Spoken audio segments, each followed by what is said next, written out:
शंभू एक किसान था और बाजार में उसकी उगाई सब्जियों की बहुत डिमांड थी, क्योंकि वो बिना केमिकल के उगाता था। मगर उसकी नजर जब अपने खेत के बीच में पड़े बड़े से पत्थर पर पड़ती थी तो उसका चेहरा उतर जाता था। अरे सुमन, जरा इधर तो आ। क्या हुआ शंभू, इतने सुबह सुबह परेशान क्यों हो रहे हो? देख, ये पत्थर अगर ना होता तो इस जगह पर 10 और पौधे लगा सकता था। 100 किलो ज्यादा सब्जी मिलती मुझे। 100 किलो, सोच कितने पैसे होते। शंभू, तुम हर चीज को पैसे से क्यों तोलते हो? तो क्या मिट्टी से तोलूं? खेत है, मेहनत है, मगर ये पत्थर बीच में रोड़ा बन गया है। शंभू, क्या पता इस पत्थर का यहाँ होना कोई अच्छा संकेत हो। इसने इतनी जगह घेर रखी है और तुझे कहानियां बनानी है। मैं कहानी नहीं बना रही, मैं अपने विश्वास की बात कर रही हूँ। हो सकता है ये कोई देवता हो या हमारे बुजुर्गों का दिया हुआ कोई पैगाम। सुमन तो पगला गई है क्या? अरे ये तो बस एक बेकार पत्थर है, इसमें ना देवता है ना संदेश ना कुछ। मुझे पता है तू नहीं मानेगा, मगर याद रख, मुझे पूरी उम्मीद है ये पत्थर हमारे लिए भला ही करेगा, बुरा नहीं। अच्छा छोड़ ये बातें, चल अब सब्जियां तोड़, बाजार जाना है। दोनों ने मिलकर सब्जियां तोड़ी। शंभू साइकिल पर टोकरियां लाद कर बाजार चला गया। फिर शाम ढली और शंभू थका हारा बाजार से लौटा। सारी सब्जियां बिक गई, अच्छा भाव मिला। तो फिर चेहरा क्यों उतरा है? वो पत्थर, तूने सुबह जो कहा था ना, मुझे बार बार वही बात याद आ रही है। क्यों, अब मान गया? माना नहीं, मगर तेरी आंखों में वो विश्वास देखकर मन कचोटता है। मैं नहीं जानता कि ये पत्थर क्या है, मगर इतना जरूर जानता हूँ कि तेरी हर बात में दम होता है। तो फिर इस पत्थर को कभी बेकार मत कहना शंभू, कभी भी नहीं। ठीक है, तेरे लिए मान ली। ऐसे ही एक शाम शंभू बाजार से सब्जियां बेचकर वापस लौट रहा था। गांव के चौराहे पर पहुंचते ही उसकी नजर खुजली लाल पर पड़ी। गांव का प्रधान खुजली लाल रास्ते से निकलती महिलाओं को बैठा गंदी नजर से देख रहा था। अरे शंभू, शंभू, रुक तो जरा। जी प्रधान जी, क्या हाल है? हाल तो तू बता। अरे बाजार कैसा रहा? सब्जियां बिक गई कि नहीं? हाँ प्रधान जी, भगवान की कृपा से सब बिक गया। अच्छी बात है। एक काम करना, कल सुमन को मेरे घर भेजना। सुमन? क्यों?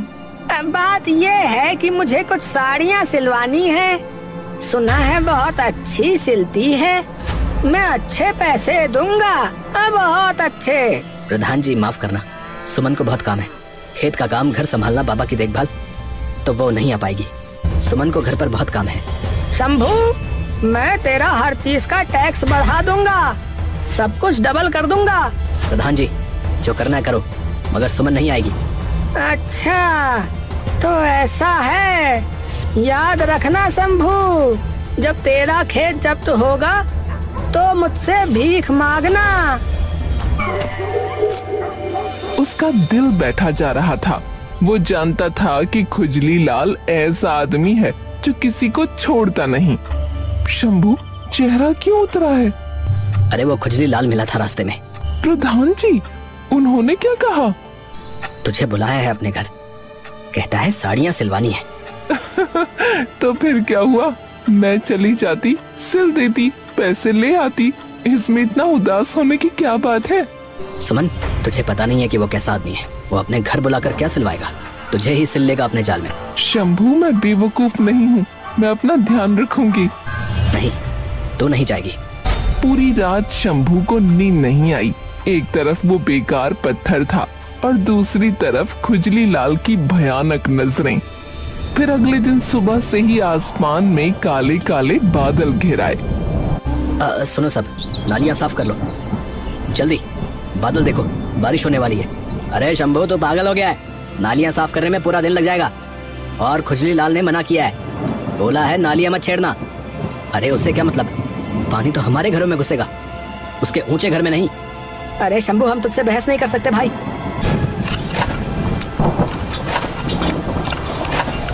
शंभू, जल्दी वापस आ, बारिश शुरू हो गई। नहीं शंभू, अभी आ, बहुत तेज बारिश हो रही है। सुमन, तुम बाबा का ध्यान रखो, मैं खेत जाकर सब्जियां बचाने की कोशिश करता हूँ। नहीं शंभू, बारिश बहुत तेज है, तू बाहर मत जा। सब्जियां ही तो हमारी रोजी है, अगर वो बह गई तो हम क्या खाएंगे? मुझे जाने दे। शंभू बारिश में निकल पड़ा, पर खेत में पानी कमर तक आ चुका था। सब कुछ बह गया। बारिश ने रुकने का नाम नहीं लिया। 3 दिन बीत गए और पानी अभी भी बरस रहा था। शंभू, तूने सही कहा था, नालियां साफ करनी चाहिए थी, मैंने नहीं सुनी तेरी। अरे गधे, तो अब रोने से क्या होगा, पहले देखो ठहरना कहाँ है। अरे स्कूल गए हैं सब। चौथे दिन स्कूल की निचली मंजिल में भी पानी घुसने लगा। लोग ऊपर भागे, मगर जगह नहीं थी। शंभू का बाप ठंड से कांपने लगा। 5वां दिन, शंभू का बाप बेहोशी की हालत में पड़ा था। गांव में कोई डॉक्टर नहीं था और अस्पताल का रास्ता बाढ़ की वजह से पूरी तरह बंद था। मैं क्या करूं? डॉक्टर नहीं है, दवा नहीं है, अस्पताल बंद है। हमारा घर बह गया, सब्जियां बह गईं, अब बाबा को बचाना है। मेरे पास कुछ नहीं बचा सुमन, कुछ भी नहीं। शंभू ने अपने बाप का पुराना हथौड़ा और छेनी उठाई। बाढ़ का पानी कमर तक था, मगर वो उतरा खेत की तरफ गया। अरे देखो, अरे शंभू बारिश में खेत की तरफ जा रहा भैया। ये तो पागल हो गया है। मैं पागल हूँ, मैं मानता हूँ, मगर मैं अपने पिता को मरने नहीं दे सकता। या तो मैं ये पत्थर तोड़ूंगा या मैं खुद इस पानी में बह जाऊंगा। शंभू ने हथौड़ा उठाया और पूरी ताकत से उस पत्थर पर वार किया। आसमान में बिजली कड़की। गांव वाले चुप हो गए, हर नजर उस पत्थर पर थी। शंभू ने दूसरा वार किया, तीसरा, चौथा, बहुत वार किए, पर पत्थर टस से मस न हुआ।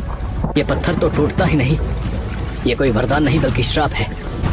ऐसा नहीं है, बाबा ने मुझे कुछ बताया है। तोड़ना नहीं, गढ़ना है। शंभू ने अपने बाप की बात मान ली। उसने उस दिन पत्थर को तोड़ने की कोशिश नहीं की, बल्कि उसे तराशना शुरू किया।